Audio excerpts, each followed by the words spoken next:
긴 연휴가 이제 지나고 다시 우리는 일상으로 이제 돌아가게 되었습니다.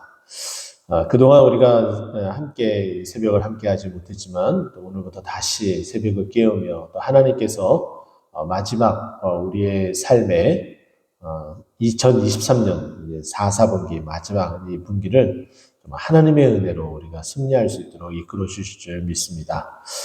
맥체인 성경 읽기 보게 되면은 이제 에베소서 말씀으로 이제 들어가게 되는데요. 에베소서 말씀은 목회 서신의 하나의 말씀입니다. 목회 서신은 우리가 알고 있는 것처럼 에베소서, 빌립보서, 골로새서, 빌레몬서 이렇게 이제 네 권의 책이 있고요. 이 네 권의 책은 그 목회 서신, 그러니까 옥중서신인데요. 이 옥중서신의 그 사도 바울이 로마 감옥에 갇혀 있는 동안에 기록한 이제 편지인데, 사도 바울이 로마 감옥에 갇힌 것이 두 번 있다고 전해지고 있습니다. 첫 번째 1차 투옥은 AD 60년에서 62년 사이로 이야기를 하고, 또 2차 투옥은 65년에서 66년 사이로 이야기를 합니다. 1차 투옥은 가택연금과 같은 상황에 놓여져 있어서 그래도 사람들을 만나고 그리고 서로 왕래하고 교류하는데 큰 지장은 없었습니다. 그래서 우리가 알고 있는 것처럼 빌립보서 같은 경우에는 사도 바울이 필요한 재정적인 부분들을 빌립보 성도들이 가져다 주고 그것에 대한 감사 편지로 쓰여진 것을 우리가 본다면은 그래도 왕래를 할 수 있는 가택연금의 어떤 상황이었다는 걸 알 수 있고요.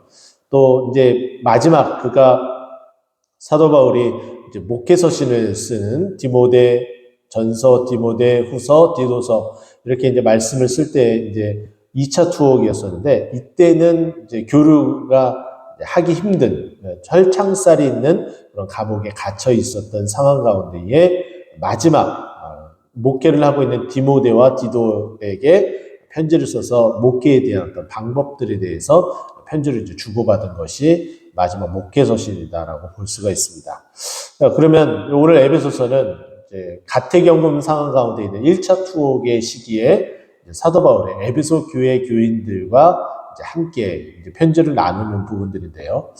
사도 바울이 가장 공을 들이고 가장 마음의 그 씀씀이가 가장 크게 이제 도드라지게 나타나는 그 교회가 바로 에베소 교회입니다. 우리가 알고 있는 것처럼 두란노 서원에서는 날마다, 매일이라고 표현하죠. 날마다 낮잠 자는 시간을 포기를 하고 함께 두란노 서원에 모여서 2년 동안 하나님의 말씀을 같이 공부했었던 자들이고, 또 전체적으로는 에베소에서 3년이라는 시간 동안 머물렀다라고 말하고 있습니다. 그만큼 애정이 많이 이제 가고 있고, 또 사도 바울이 이제 로마로 향하게 되면 이제 더 이상 이 목회를 하였었던 많은 교회들과 더 이상 교류하지 못하게 되면, 이제 더 이상 만나지 못하게 됨에 대한 안타까운 마음 가운데에 특별히 이제 밀레도라는 이제 곳에서 에베소 장로들을 청하고 그리고 그들과 만나서 기도 부탁을 하고 목을 어루만고 펑펑 울면서 함께 기도 제목을 나누고 석별의 안타까운 이별을 하는 장면이 나오게 되죠. 그 장면 가운데에 그 유명한 사도행전 20장 24절이 나타나게 됩니다. 나의 달려갈 길과 주 예수께 받은 사명 곧 그 일을 마치려 하면은 나의 생명을 조금 더 아까워하지 아니한다라는 사도 바울의 그 유명한 자신의 그 사명에 대한 이야기가 바로 그 에베소 장로들과 만나서 이야기할 때 나온 말씀이었습니다. 근데 에베소 교회 교인들에게 편지를 써 나가는데, 에베소는 전체적으로 이제 6장으로 나뉘어져 있고요. 1장부터 3장까지는 사도 바울이 그간에 에베소 교인들과 함께 성경 공부하면서 나눴었던 교리적인 부분들. 그래서 1장에서 3장까지는 교리적인 부분들을 이야기를 합니다. 그래서 구원에 대해서 이야기를 하고 그 구원이 어떻게 이루어졌는지에 대해서 이야기를 하죠. 그래서 2장 1절 보게 되면은 허물과 죄를 죽었던 너희를 살리셨도다. 우리는 어떤 존재이냐? 하나님이 살리신 존재로서 지금 우리가 이 자리에 앉아 있다. 근데 우리가 언제 죽었느냐? 허물과 죄로 이미 죽은 존재로 태어난 사람들인데 하나님께서 그 허물과 죄로 죽었던 우리를 살리셨다. 근데 그 살리신 그 은혜를 우리는 선물로 받았다라고 말하는 것이 에베소서 2장 8절과 9절 이렇게 연이어서 우리에게 말을 해줍니다.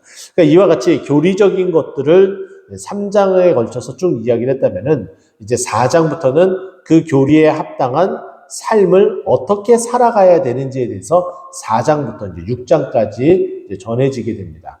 그래서 오늘 그 4장을 우리가 함께 보는데요. 4장 1절 먼저 보게 되면은 그러므로 주 안에서 갇힌 내가 너희를 권하노니 라고 말하므로 지금 사도 바울이 지금 이제 로마 감옥에 가택연금이지만 어쨌든 갇혀 있는 상황임을 이야기를 하고 또 너희가 부르심을 받은 일에 합당하게 행하여라고 표현합니다. 부르심이다라는 것은 하나님의 그 부르심을 말하겠죠. 근데 이 부르심은 이렇게 표현해 볼 수가 있습니다. 구원에 대한 부르심이고 또 교회에 대한 부르심이다라고 볼 수가 있습니다. 근데 이 구원에 대한 부르심과 교회에 대한 부르심이 같은 포인트를 가지고 있어요. 둘 다 구원을 말하죠. 키프리안이라는 이 교부가 이런 이야기를 했습니다. 키프리안이라는 목사님이 교회 밖에는 구원이 없다라고 이야기를 해요. 그럼 결국은 이 교회의 부르심이다라는 것은 구원에 대한 부르심이라는 거예요.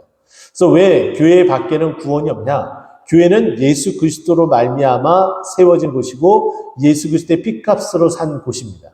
그런데 그 교회 밖으로 나가게 되면은 이 그리스도의 그 피값이 미쳐지지가 않는 거죠. 실질적으로는 교회 우리가 보는 어떤 이제 성전과 같은 어떤 그런 교회를 말하는 것이 아니라 하나님의 영역이 미쳐지는 어떤 그런 부분들, 성도들의 삶에 나타나는 하나님의 영역에 대해서 표현하는 것인데 교회밖에 구원이 없다라는 것은 온전히 교회를 통해서 주님께서 피값으로 산 이 교회를 통해서 하나님의 그 구원의 은혜를 나눠주신다라는 말이에요.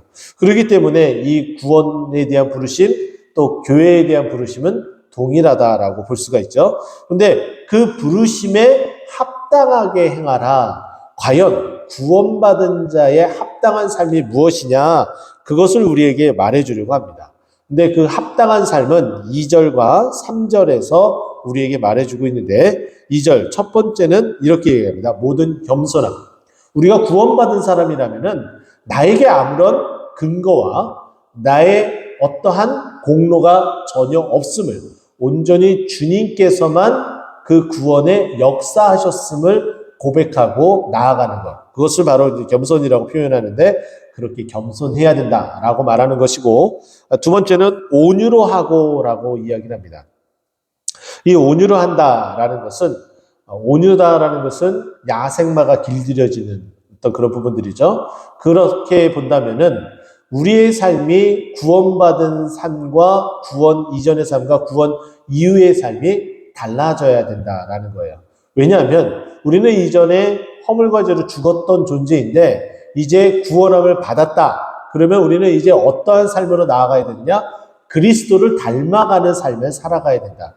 그렇기 때문에 망나니와 같았었던 정말 널뛰고 모난 부분들이 많았었던 그 모든 것들이 이제는 바뀌어지고 온전히 그리스도를 닮아가는 모습으로 나아가야 된다라는 것이죠. 온유함이 가장 크게 나타냈었던 사람을 성경은 누구라고 표현하냐면은 모세다라고 표현을 합니다. 모세가 어떠한 모습이었습니까? 그가 화가 나면은 언제든지 사람을 죽일 수도 있었던 그런 자였습니다. 그리고 더 나아가서 백성들의 그 방자한 모습, 금송아지 앞에 우상숭배하는 그 모습을 보고 하나님께서 만들어주셨던 그 십계명이 기록된 두 돌판을 집어던져서 깨트릴 정도로 그의 성격은 굉장히 불과 같은 사람이었습니다. 그러나 점점 그 온유함으로 말미암아 더 차분히 또 얌전히 주님을 닮아가는 모습으로 많은 사람이 닮기를 소망하는 그런 믿음의 사람이었죠. 또 신약에서 한 사람을 또 꼽자면은 사도 바울과 같은 자였습니다. 사도 바울은 오늘 이 편지를 쓰면서 자신이 그 온유한 모습으로 어떻게 살아왔는지 본인 자신이 너무나 잘 알고 있죠. 사도 바울은 다메섹으로 가는 그 도중 가운데에 예수 그리스도를 믿는 자들을 다 죽이고자 있었던 그런 자였습니다. 그런데 그런 사도 바울이 어떻게 했습니까? 예수님을 만나고 그리고 그가 완전히 뒤바뀌어져서 온전히 주님만을 전하고 모든 힘듦과 어려움 그 고충들을 참고 이겨내는 자로서 뒤바뀌지 않았습니까? 그것이 바로 온유함이겠죠. 그리고 또한 구원의 완성에 이르기까지 어떻게 해야 돼요? 오래 참아야 됩니다. 근데 그 오래 참음은 다른 어떤 곳에서만 가능한 것이 아니라 사랑 가운데서 가능하고 또 사랑 그 가운데에서 다른 사람들도 받아들일 수 있는 그런 용납함이 우리에게 있어야 된다라고 말하는 것이 그 부르심에 합당한 모습이다라고 보고 또 3절에 보게 되면 평안에 매는 줄로 성령이 하나가 되게 하신 것을 힘써 지키라. 이미 하나님께서는 교회를 그리스도 안에서 우리를 다 하나가 되게 하셨습니다. 그런데 우리가 그리스도 안에서 하나인데 이것을 다 4분원을 시키려고 하는 것이 사단의 전술 전략이겠죠. 그러면 우리는 그 전술 전략에 놀아나게 되면은 서로를 흠집내고 서로를 음해하면서 교회가 나눠지기를 바라는 모습 가운데 있습니다. 그러나 우리는 그렇게 돼서는 안 되겠죠. 성령이 이미 그리스도 안에서 하나가 되시게 하신 것을 힘써 지키기 위해서 앞에 이전에 말했던 겸손과 온유, 오래 참음, 사랑 가운데서 용납하는 것을 계속해서 행한다면 우리는 성령의 하나가 되게 하신 것을 힘써 지킬 수 있음을 말해줍니다.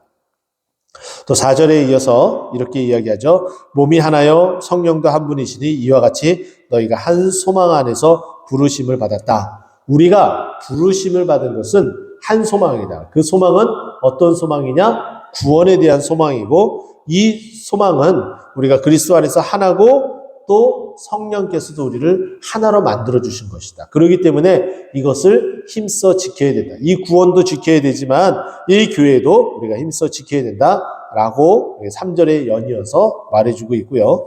또 5절에 들어가서는 그렇게 만들어 주신 주도 한 분이시고 우리가 믿는 그리스도도 한 분이시고 우리가 그리스도 안에서 세례도 하나로 받는다. 근데 이렇게 행하시는 그 하나님은 6절에 보면은 하나님도 한 분이시다. 하나님은 한 분이시지만 삼위가 계시죠. 그래서 위격적 연합을 이루십니다. 그래서 우리가 하나님을 삼위일체 하나님으로 말하고 있습니다. 삼위일체 하나님이 첫 번째 나타나게 된 신약 성경에서 그것을 보게 되면은 예수님이 공생의 사역을 시작하고 첫 번째 하신 일이 무엇이었냐면은 세례를 받는 일이었습니다. 요단강에서 세례를 받을 때에 하늘에서 하나님의 목소리가 들리죠. 그리고 또한 성령이 비둘기같이 그 위에 임하십니다. 또 뿐만 아니라 그 세례받는 그 장소에 예수님이 계시죠. 그러니까 삼위일체 하나님이 한 곳에 다 나타나게 되는 장면이 바로 거기에 있게 되는데 그 하나님은 한 분이시다라는 것을 우리에게 말해주고 있고 모든 것의 아버지시고 모든 것 위에 계시고 모든 것을 통일하시고 모든 것 가운데 계시는 분이시다. 근데 그 하나님, 그 능력의 하나님, 무소부재하시고 또 모든 것들을 다 아시는 그 하나님께서 어떻게 하신다고요? 7절에 보면은 각 사람에게 그리스도의 선물을 주시는데 은혜로 주셨다라고 이야기를 합니다. 에베소서 2장 8절과 9절에 있는 말씀을 그대로 인용했죠. 우리가 다시 한번 그 말씀을 보게 되면은 너희는 그 은혜로 인하여 믿음으로 말미암아 구원을 받았으니 이것은 너희에게서 난 것이 아니요 하나님의 선물이라라고 이야기를 합니다. 하나님께서 구원을 어떻게 하셨다고요? 은혜로 주셨고 또 믿음으로 말미암아 주셨는데 그것이 하나님의 선물이었다라는 것을 이 7절과 연이어서 말해주고 있고 또 그렇게 해주신 분은 어떠한 모습으로 주셨냐? 8절 이제 마지막에 나타나게 되는데 그가 위로 올라가실 때에 사로잡혔던 자들을 사로잡으시고 자 위로 올라가셨다라는 것은 예수님이 부활하시고 승천하신 모습을 이야기를 해주고 있습니다. 부활하시고 승천하신 그 예수님이 허물과 죄를 죽었던 사단에게 잡혀 있었던 그 그렇게 사로잡혔던 자들을 어떻게 해요? 하나님께서 다시금 하나님의 품으로 안으셨다. 하나님께서 구원하셨다라는 표현을 사로잡혔던 자들을 사로잡았다라고 표현을 하고 있어요. 그러면서 하나님께서 그 사람들에게 뭘 주셨다고요? 선물을 주셨다. 이 선물은 아까 언급했던 것처럼 7절에 언급하고 또 에베소 2장 8절에 언급했던 것처럼 그 구원을 은혜로 선물로 주셨다라는 것을 말해주고 있습니다. 하나님께서는 우리를 구원해 주시기 위해서 예수 그리스도를 이 땅에 보내주셨고 또 그 예수 그리스도를 믿게 되는 그 믿음으로 우리에게 은혜로 구원을 허락해 주셨습니다. 그 구원을, 그 부르심을 우리에게 허락해 주신 것을 우리 보고 뭐라고 하시라고요? 합당하게 행하라 라고 말씀하시고 그 합당한 그 모습은 겸손과 온유, 오래 참음으로 사랑 가운데 용납하고 그래서 힘써 지켜야 됨을 우리에게 말해줍니다. 오늘 우리가 하루를 살아갈 때 어떻게 살아가야 될까요? 당연히 구원받은 자로서 구원에 합당한 모습으로 살아가야 되는데 그 모습은 겸손과 온유 그리고 오래 참음, 사랑 가운데서 서로 용납하는 모습이라는 걸 꼭 기억하고 오늘 하루도 이 은혜 가운데 살아가는 우리 모두가 되기를 간절히 축원드립니다. 기도하겠습니다.